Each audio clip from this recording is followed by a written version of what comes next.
While you're working your way down here, there's news out of the NFL, since this is the NFL kickoff, that the Washington team in the NFL has changed its mascot.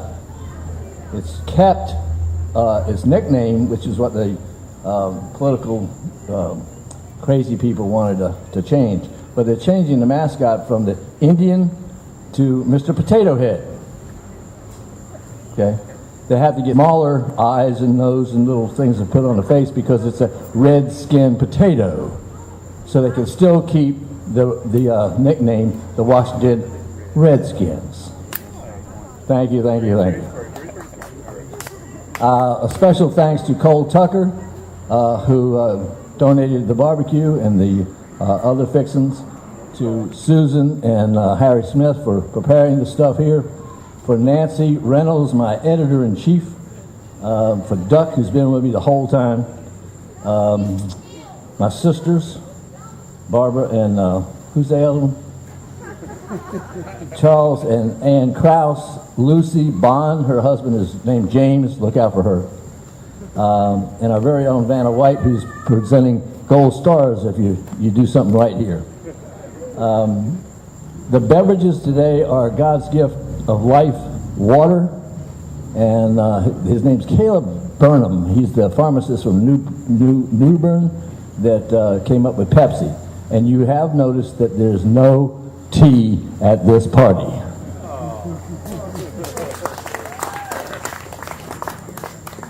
For those who know me and have for a while, I taught school for about 150 years. And I do a lot of interactive things, and I'm going to be asking you questions from time to time during this rant, and I want you to be heard in Emerald Isle. Okay? The first thing I'm doing is a quiz, oral quiz. I want you either to do it yes or no. Got it? Real simple, yes or no. First question. Will Pat McCrory be a two-term governor? No! Has Pat McElrath been a good representative of Carter County? No! It's tougher now.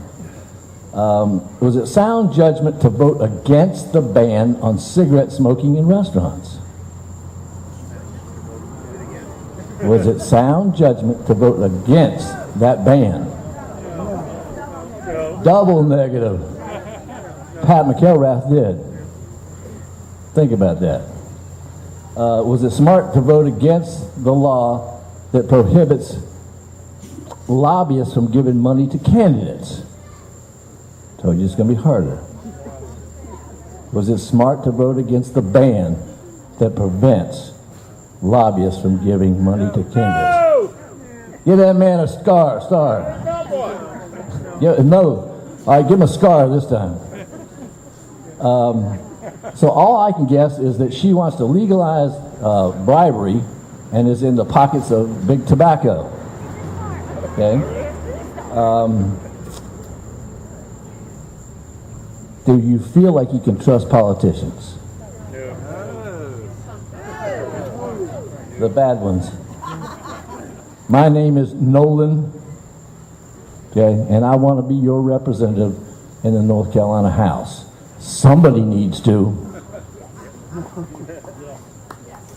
Who am I and what do I stand for? I stand about 5'6". Thank you. Barely, she said. She with heels on this big.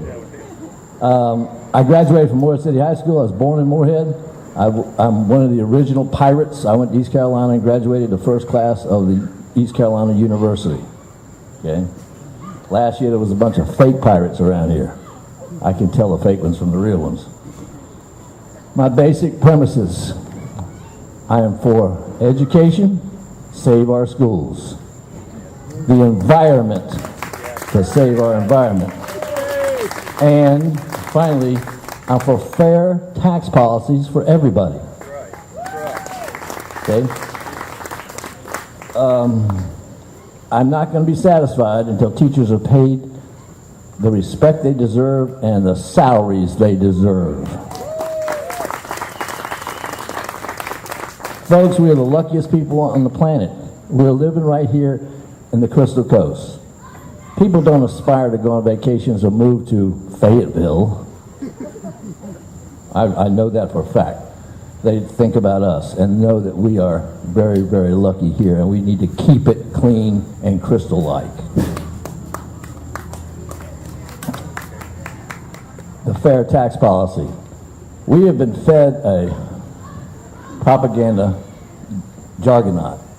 Folks, trickle-down economics is a bust. It's been crazy from the get-go. And now David Stockman. Does anyone know who David Stockman is? He was Reagan's budget director. He proposed trickle-down to begin with. Let's give the rich a tax break, and it'll trickle down, and everybody will be happy. Okay? And right now, we keep giving the rich a tax break because they're the job creators. If that's the case, we would be drowning in jobs because we've been giving them tax breaks forever, and it's not working. What's happening is they keep getting richer, and the poor keep getting poorer. There are over 200 millionaires called patriotic millionaires who have gone to D.C. and petitioned and lobbied Congress to tax them more, to do away with the Bush tax cuts. But Stockman has said that this has become a religion with the Republicans, and to talk that way would be blasphemy. We have to continue giving wealthy tax breaks. Well, what happens? The deficit keeps doing what? Ballooning and getting bigger. And they keep getting richer. And they're griping about the deficit the whole time. So it's a little strange that this is going on. And at the same time, they would say, well, Nolan's a socialist. Far from it. It's only fair that we help the middle class because the middle class is going away. As soon as it leaves, this economy will go where? Down the tubes. Okay? This last tax break here in North Carolina, if everyone got a tax break, everyone. Yes, we did, everybody. I spent mine last week in a convenience store, and it took me about 2 minutes to spend it. Okay? The majority of the tax break went to people that made over $702,000 a year. Think about it. They got the tax break. You and I, forget it. 5 minutes in a fast fare. The middle class and just blue-collar workers have lost their way. They've been propagandized. What happens? Well, they work every day, sometimes 1, 2 jobs. They sweat, and they pay their taxes. And then they look around and see people on welfare, social services, having food stamps, and it gets to them. Consequently, they turn around and vote Republican against their own best interests. They're mad at the wrong people, folks. It's that simple. The example, Progress Energy. 39 billion tons of coal ash dumped in the river in North Carolina. Okay?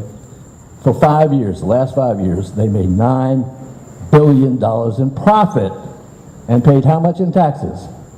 Zero. In fact, they got a $300 million rebate from the federal government. Folks, it's just crazy. That's corporate welfare. Okay? While we keep paying taxes. We being who? The middle class, or aspiring to be middle class. I used to think I was middle class. I'm not anymore. Okay? The 5 largest oil companies paying nothing. And the whole time they're telling us that, well, we don't pay any money. We don't pay any taxes. It's government by the rich for the rich, and it is not fair. Teachers, how many teachers here? Raise your hand. Okay. Former teachers too. I'm both.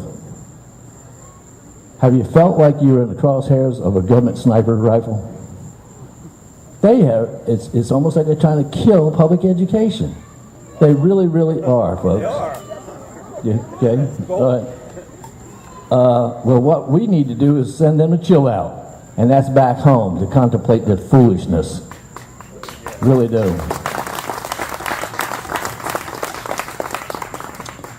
Since I taught history forever, I'm going to do a timeline. But I'm going to set the stage first. $700 million were not taken in the last time, and it went to the super rich. So when it was looking at teachers and whether they're going to get a raise or not, the first thing they said was, no raise, we don't have any money. Okay? We've got a better way. We're going to privatize education. Okay? We're going to do private schools, vouchers, charter schools, anything to get people out of these failing bad schools with failing bad teachers.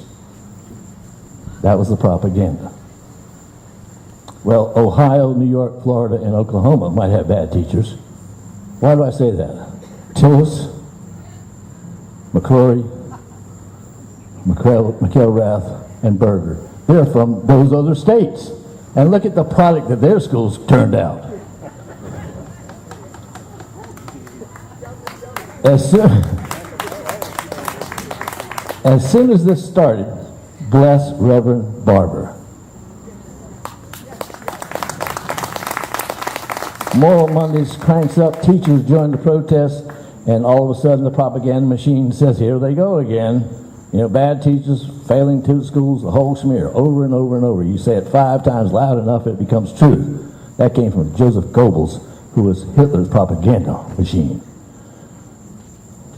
Well, teachers joined it, the protest, get it locked up.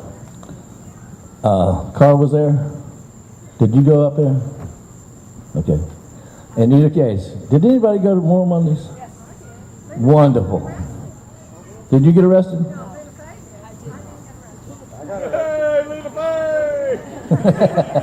I wanted to go and get arrested as a badge of honor so I could use it in the campaign.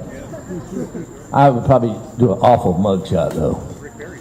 In either case, the media gets the information that we are 46th, 4 from the bottom in teacher pay.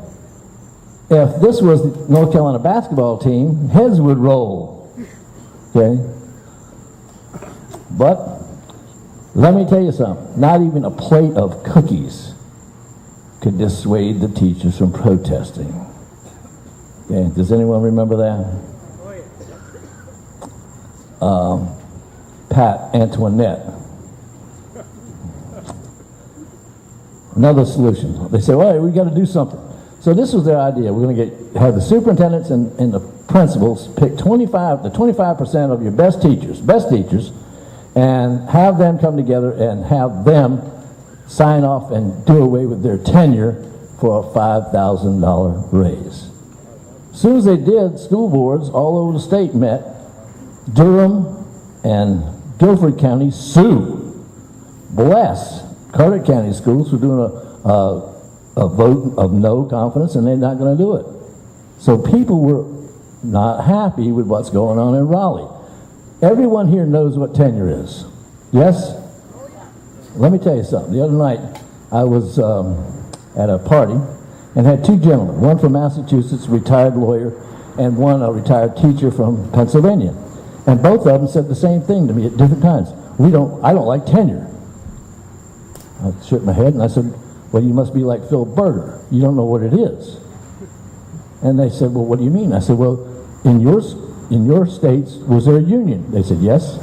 I said, and the union preserved even bad teachers. It's hard to get rid of them. Yes, that's why we don't like it. Well, folks, you're in North Carolina now, and there is no union, and it's not difficult to get rid of a bad teacher. It's completely different. Berger was from New York, and he has yet to learn what tenure actually means, because he has fought it and fought it and fought it. And there's nothing to it. It prevents, watch this, it prevents a principal who happens to be a Tea Party from firing a Yellow Dog Democrat simply because of politics, or vice versa. Politics can come play, and they never think about it. Berger has yet to figure this out because he's fighting it, fighting and fighting. Well, that didn't work. So our own Pat McElrath, what's her name? McElrath proposes this. Let's take the money that was set aside for the 25% best teachers and give it to all the teachers. Okay? That turns out to be $500 raise. Yay! That turns out to be a $2.78 a day raise. That's insulting. And they thought they could get away with it. But it all started out with what? No raise. And now they're looking at $2.78 a day. Okay. Well, finally the session closes down and they meet in the next session and they say, okay, what? Governor says, let's give them 2%. House says 5%. State says 11%. But you got to sign away your tenure and we're going to fire all the teacher assistants. Now, what kind of teacher could do that, knowing that you're going to be responsible for the firing of a whole bunch of TAs that are helping 3rd and 4th grade teachers, and you're throwing away your right to a hearing? It's insane. Where are these guys from? Wait a minute. Ohio, New York, Florida, and Oklahoma. In either case, they finally come to a compromise, and it's 7%, the biggest raise in history. Wrong. Okay. And we saved tenure. Wrong. And they're slapping each other on the back. Once again, where are these guys from? Stephen King could have written this. He really could have. But I'm going to show you something that these guys, it's like the gang that couldn't shoot straight. Somebody give me the answer. How much money did they not bring in because they gave the rich a tax break? Say it. $700 million. This raise was $282 million. If they hadn't given the money away to begin with, they would have had plenty of money for the raise and come out of it smelling like a rose. But I can't tell you what they smell like now. Okay, the one thing that we did find out, however, was that McCrory, Tillis, and Berger do a heck of an interpretation and impersonation of Larry, Curly, and Moe. Folks, I'm going to take a break. Over here, we have a list of unaffiliated voters. There's a formula that we're using. We're going to get out the vote. I'm going to have people call unaffiliated voters and tell them it's time that they turn around and voted for Democrats. And we've got a raffle going over there, a photograph by Kathy Martin of Cedar Point. It's beautiful. And if you feel guilty about the beautiful food that you just had, buy one of the raffle tickets for $5. Okay. We need to get off the fence. We need to get active. We need to stand up and shake the trees. And I'll be back in about 25 minutes or so and conclude this with a shorter version of goodbye and good luck. Thank you for coming.